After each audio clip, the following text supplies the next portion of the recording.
नमस्कार साथियों, आज की इस वीडियो में आपका स्वागत है। तो आज बात करेंगे नाउन के पार्ट 5 के बारे में। तो नाउन चैप्टर के पार्ट 5 में आज जितने भी इंपॉर्टेंट रूल होंगे उनको हम देखेंगे। और इससे पहले अगर आपने पिछले 4 वीडियोस को नहीं देखा है तो प्लेलिस्ट में जाकर देख सकते हैं। तो चलिए शुरू करते हैं। यहाँ पर देखिए, आज हम नाउन एंड केस की बात करने वाले हैं।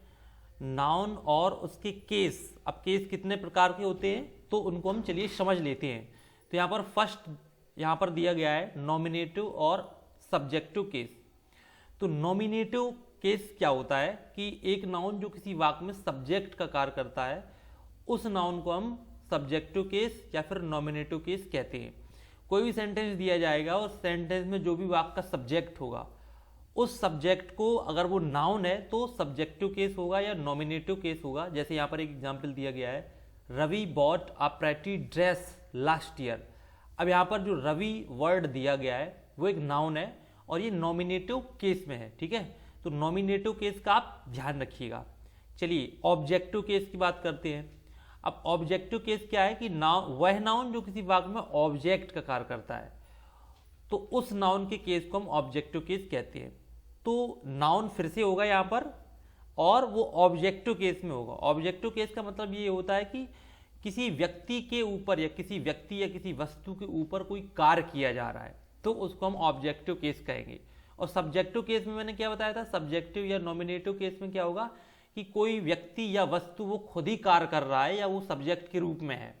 और ऑब्जेक्टिव केस में क्या होगा कि उस पर कार्य किया जा रहा है। ठीक है, वो करता नहीं है, वो सब्जेक्ट नहीं है।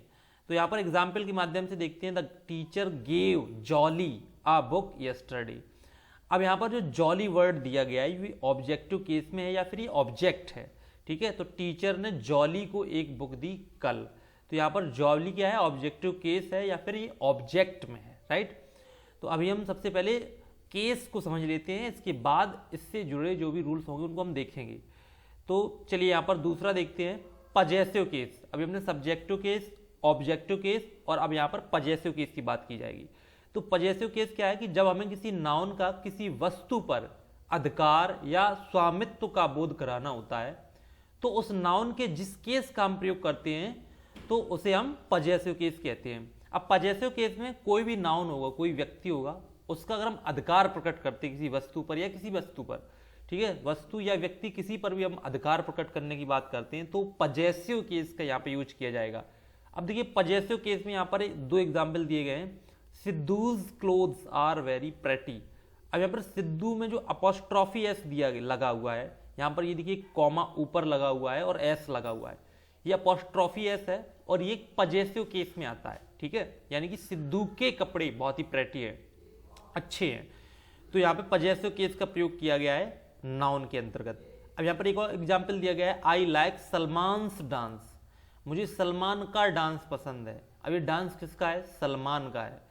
तो ये यहाँ पर पजेसिव केस का प्रयोग यहाँ पर एक बार फिर से किया है और ये भी आपका अपॉस्ट्रॉफी के रूप में। राइट, तो ओवरऑल आप समझ के रखिए कि पजेसिव केस में हम अधिकार प्रकट करते हैं। ठीक है, पहले एग्जाम्पल में क्या था कि सिद्धू के कपड़े थे और दूसरे एग्जाम्पल में क्या है कि सलमान का डांस है। ठीक है, तो आगे हम देखते हैं टाइप्स ऑफ पजेसिव केस। अभी हमने पजेसिव केस को जाना, लेकिन पजेसिव केस के 3 प्रकार हैं, उनको हम समझ लेते हैं। तो किसी भी वर्ड सेंटेंस का पजेसिव केस जब हम बनाएंगे तो वो 3 तरीके होते हैं। तो पहला है by using apostrophe, apostrophe S, यहाँ पर ध्यान रखिएगा, by using apostrophe S. Apostrophe के साथ ये जो एस लगा है ये यूज किया जाएगा। और दूसरा तरीका क्या है कि बाय यूजिंग ओनली अपोस्ट्रॉफी, यानी कि वहां पर एस का प्रयोग नहीं होगा, केवल अपोस्ट्रॉफी का जो कॉमा है वो ऊपर लगाया जाएगा किसी भी वर्ड के ऊपर। ठीक है, और तीसरा तरीका क्या है, किसी की वस्तु व्यक्ति का पजेसिव केस बनाने के लिए, जिसमें कि हम प्रीपोजिशन ऑफ का प्रयोग करते हैं। राइट, तो ऑफ का जो हम प्रयोग करेंगे तो ये तीसरा तरीका हो जाएगा। तो चलिए इससे रिलेटेड कुछ और रूल्स को हम देखते हैं। ठीक है, तो यहां पर देखिए नोट 1 या फिर रूल 1 कह लीजिए आप। तो यहां पर देखिए दिया गया है, जब किसी सिंगुलर नाउन का हमें किसी वस्तु पर अधिकार प्रकट करना होता है तो हम उसके साथ अपोस्ट्रॉफी एस का प्रयोग करते हैं। अब अपोस्ट्रॉफी एस का प्रयोग कब करेंगे, जब हमें कोई सिंगुलर नाउन का अधिकार प्रकट कराना हो तो हम अपोस्ट्रॉफी के साथ एस लगाएंगे। जैसे एग्जाम्पल दिया गया है राम्स बुक, राम की किताब। अब किताब पर किसका अधिकार है? राम का। तो राम वर्ड की लास्ट में हमने क्या लगाया है? Apostrophe S. दूसरा एग्जाम्पल दिया गया है रवीज फ्रेंड, तो यहाँ पर रवि का फ्रेंड है, फ्रेंड पर अधिकार किसका है? रवि, तो यहाँ पर रवि के साथ अपॉस्ट्रॉफी एस लगाया है।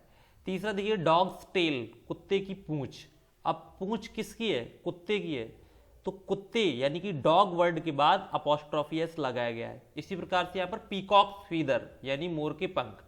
तो ये जितने भी यहाँ पर वर्ड दिए गए हैं, राम, रवि, डॉग, पीकॉक, ये सिंगुलर है, तो इसकी वजह से अपॉस्ट्रॉफी के साथ यहाँ पर एस का प्रयोग किया गया है, राइट। अब यहाँ पर नोट 2 की बात करते हैं कि जब हमें किसी प्लूरल नाउन का, हमें किसी वस्तु पर अधिकार प्रकट करना होता है, तब हम नाउन के अंत में एस आया होता है तो हम केवल अपॉस्ट्रॉफी का प्रयोग करते हैं, उस प्लूरल नाउन का उस वस्तु पर अधिकार प्रकट करते हैं। यानी कि अब हम यहाँ पर ऐसे शब्दों का चयन कर रहे हैं जो कि प्लूरल हैं। पिछले वाले रूल में हमने क्या देखा था कि वो सिंगुलर वर्ड थे। यहाँ पर क्या है कि यहाँ पर आपको प्लूरल नाउन यानी प्लूरल शब्द देखने को मिलेंगे, लेकिन प्लूरल में भी एक कंडीशन ये है कि उन प्लूरल के लास्ट में एस लगना चाहिए। एस आया होता है तो फिर हम क्या करते हैं? केवल और केवल अपॉस्ट्रॉफी लगाते हैं, फिर हम एस अलग से नहीं लगाएंगे, ठीक है। तो देखिए एग्जाम्पल दिए गए, जैसे बॉयज स्कूल, लड़कों का स्कूल। अब स्कूल पर किसका अधिकार है? लड़कों का। तो बॉयज BOYS, इसके बाद हमने अपॉस्ट्रॉफी का प्रयोग किया है, उसके बाद हमने एस नहीं लगाया है क्योंकि शब्द में ऑलरेडी पहले से ही एस लगा हुआ है बहुवचन होने के कारण, ठीक है। दूसरा एग्जाम्पल देखिए गर्ल्स हॉस्टल यानी कि लड़कियों का हॉस्टल। अब गर्ल्स में पहले से ही एस दिया गया है तो इसकी वजह से अधिकार प्रकट करने का जो रूल होगा उसमें सिर्फ और सिर्फ अपॉस्ट्रॉफी का प्रयोग करेंगे। गर्ल्स के बाद ऊपर एक कॉमा लगा देंगे जिसे हम अपॉस्ट्रॉफी बोलते हैं, ठीक है। तो गर्ल्स हॉस्टल हो जाएगा। एक और यहाँ पर एग्जाम्पल दिए गए डॉक्टर्स चैम्बर यानी डॉक्टरों का चैम्बर। तो डॉक्टर्स जो कि प्लूरल वर्ड है, एस पहले से ही लगा है तो हम केवल और केवल अपॉस्ट्रॉफी का प्रयोग करेंगे, राइट।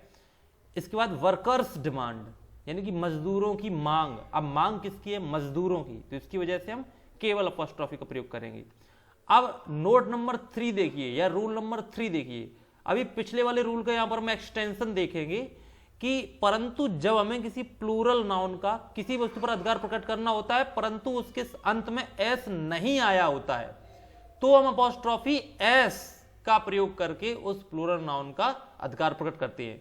अब यहां पर कुछ शब्द ऐसे होंगे जो कि प्लूरल होंगे, लेकिन कुछ ऐसे शब्द प्लूरल होंगे जिनके लास्ट में एस नहीं होता है, बिना एस के ही वो प्लूरल होते हैं। तो ऐसे शब्दों का जब हम अधिकार प्रकट कराएंगे यानी पजेसिव केस बनाएंगे तो हमें अपॉस्ट्रॉफी के साथ साथ एस भी लगाना होगा, ये यहां पर रूल दिया गया है। तो जैसे कि यहां पर मैन दिया गया MEN।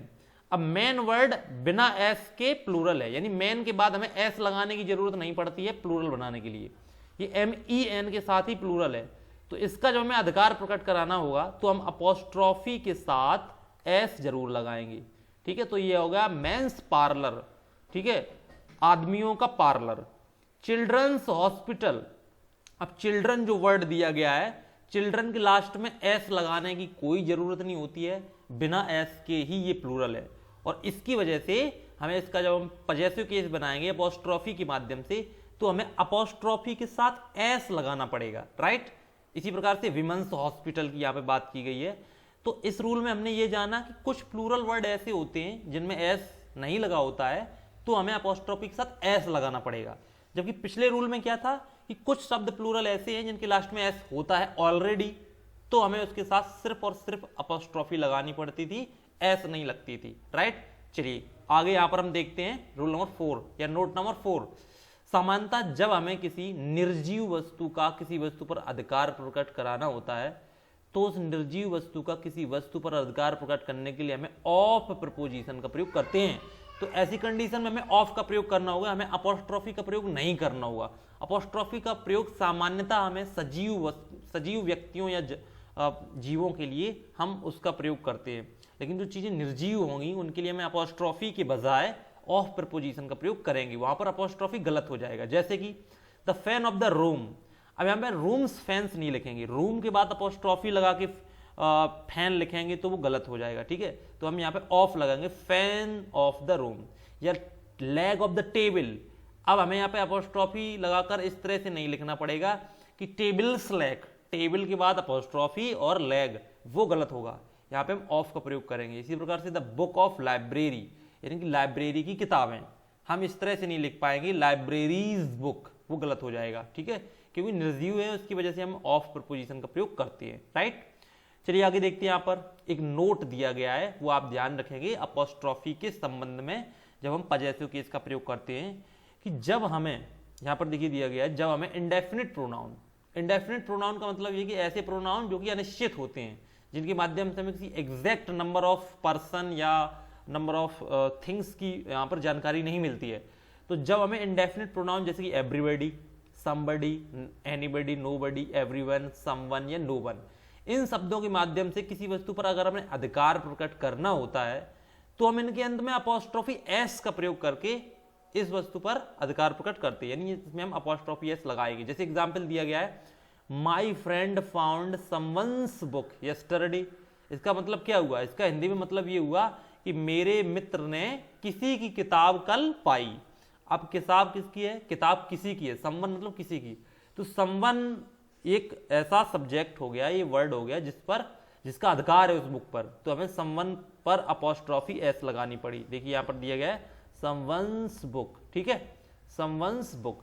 तो जितने भी इंडेफिनिट प्रोनाउन होंगे जो कि ऊपर यहां पर रूल में दिए गए हैं, उसका अधिकार प्रकट कराना है तो हम उस पर अपोस्ट्रोफी एस का प्रयोग करेंगे। लेकिन यहां पर आप एक कॉशन यानी कि एक सावधानी ध्यान रखेंगे कि जब इंडेफिनिट प्रोनाउन के साथ एल्स, ELSE, एल्स मतलब अलावा, के सिवाय का प्रयोग अगर हम करते हैं तो हम इन इंडेफिनिट प्रोनाउन का अधिकार प्रकट करने के लिए एल्स में अपोस्ट्रोफी एस का प्रयोग करेंगे। तो हम एल्स जो वर्ड दिया गया है उसी में अपोस्ट्रोफी लगाएंगे, फिर हम इंडेफिनिट प्रोनाउन में नहीं लगाएंगे। जैसे कि यहां पर दिया गया है, I like nobody else advice but yours, यानी कि मैं किसी और की एडवाइस को नहीं मानता हूं, बट योर्स यानी कि आपकी एडवाइस को मैं मानता हूं। तो नोबडी एल्स मतलब किसी और की एडवाइस को नहीं मानता हूं। तो जो और वर्ड दिया गया है, किसी और, कोई और, अलावा, तो इस एल्स में हमने अपोस्ट्रोफी एस का ये देखिए यहां पर प्रयोग किया है, तो तब ये सही होगा। यहां पर ये जो अपोस्ट्रोफी एस लगा है वो इस कंडीशन में नोबडी में नहीं लगाना होगा, ठीक है।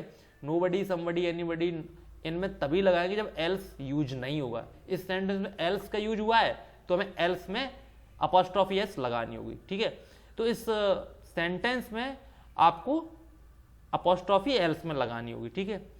तो इस वीडियो में हमने बात की नाउन और उसके केस के बारे में, जिसमें हमने सब्जेक्टिव यानी कि nominative case, objective case, possessive case के बारे में बात की, और पजेसिव केस में भी उसके कुछ टाइप्स, 4-5 टाइप्स की बात की जो कि अपोस्ट्रोफी के माध्यम से पजेसिव केस बनाया जाता है।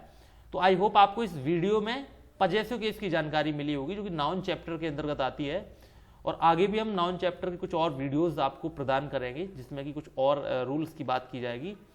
तो तब तक के लिए आप रिवीजन करते रहिए, मिलती है नेक्स्ट वीडियो में, तब तक के लिए नमस्कार।